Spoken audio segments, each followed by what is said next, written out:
stemwares. Simula sa pinakamaliit.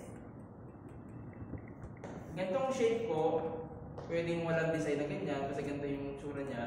Ang tawag dito ay port. P-O-R-T. Port wine glass. Port wine glass. And then this is the sherry glass. Port glass, sherry glass. Sherry? Yes. As in sherry? Ay, tawagin nito ng cordial na lang tawagin ito para mas madali. Ano? Cordial. C-O-R-D-I-A-L. Cordial. Cordial. Cordial glass. Ito naman ay sherry glass. S-H-E-R-R-Y. So ito po dalawang ito, ang nilalagay dito is mga liqueur. So what is liqueur? It's a liquor with additional flavorings and sweeteners. Baileys siya? Yes po. Yeah, an example. So mamaya, later on, makadi-differentiate natin yan pag natin tayo sa topic ng beverage. For the meantime, ibasa muna po cordial glass, and sherry glass. Para sa mga liqueurs and cordials. Yung dalawa na yan. Next! These two are both called martini glass or cocktail glass. Martini glass or cocktail glass. So they have the cone type, triangle na itsura. From the name itself, martini glass, intended for martini cocktail. But sometimes, cocktail glass ang islang niya, so other cocktails can be put here. Pwede mo, as long as it is a stir and strain or shake and strain drink. Kasya dito. So they're just different sizes, but they're both martini glass and cocktail glass. Itong maliit, madalas gamitin po sa mga pre-dinner drinks. Yung bago mag-dinner. Kasabay ni appetizer. Yung mga dry martini, yan po yung mga ginagamitan dyan. Kasi konting amount lang kailangan mo kasi pre-dinner na bago mag-dinner. That helps the palate po para maging ready para dun sa mga bountiful flavors nung pagkain na kakainin. Kasabay po siya ni appetizer. Okay, next po. Itong tatlong ito. Ito ay para sa pag-serve ng sparkling wine.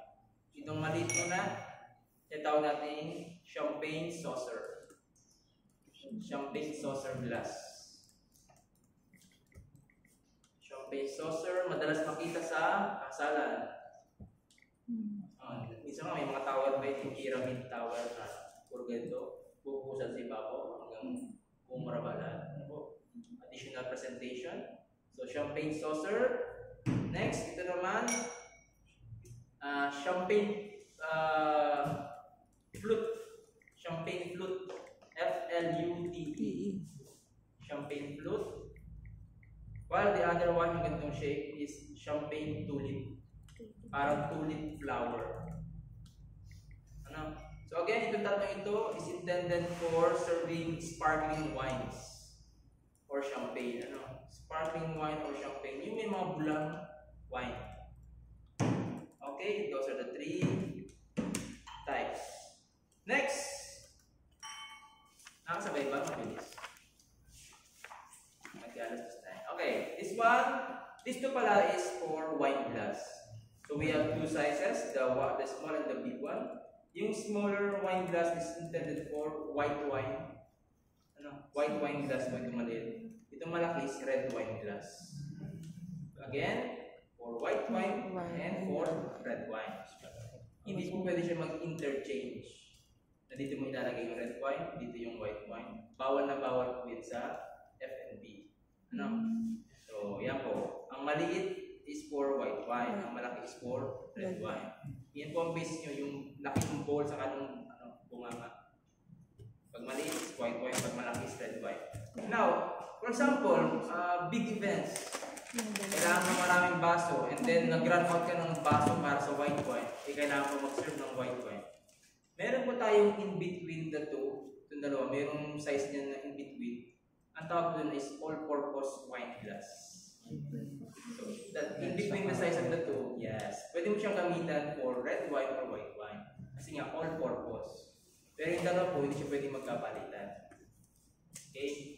So, glass and red wine glass. Oh, ito pala. Pwede sa white wine, pwede sa The proper way po ng pag-hold ng baso ng mga fooded wares is pwede mong hawakan sa Body.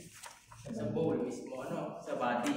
Kasi po, ang kadalasan drinks na nandito is over ice or with ice or blended. So hindi siya agad mag-melt or mawawala yung lamig. Pero pagka mga stemwares po, sa stem po ang proper na hawak. Huwag nyo hawakan sa bowl. Kasi iinit po dyan. Stem tayo ang hawak. Especially pag mga wine, hindi dapat siya uminit. And then, itong, yung iba naman na, kaya itong nilagay dito, yung in-stir or shake strain, malamig siya pero without ice. Kung nalagay kami mo dyan, magwa-warm, mawawala agad yung lamig. Mapangit yung lasa nila. That's why always hold it in the stem or through the stem. Okay, next is yung margarita glass or margarita cocktail.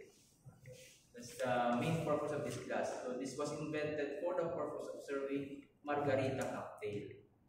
But nowadays, it can be used for different cocktails. Depende po sa bar na pagtatrabawan ninyo. Pero originally for margarita cocktail ang margarita glass. Next, we have the Irish coffee mug. Irish coffee is a name of cocktail with coffee.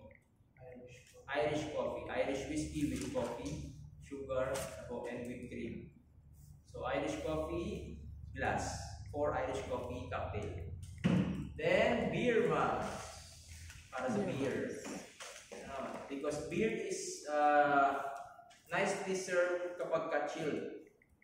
Okay? So that's why we have to hold it through the handle. Yeah. Okay. Those are the 4 categories po ng glasswares. Kabisa na?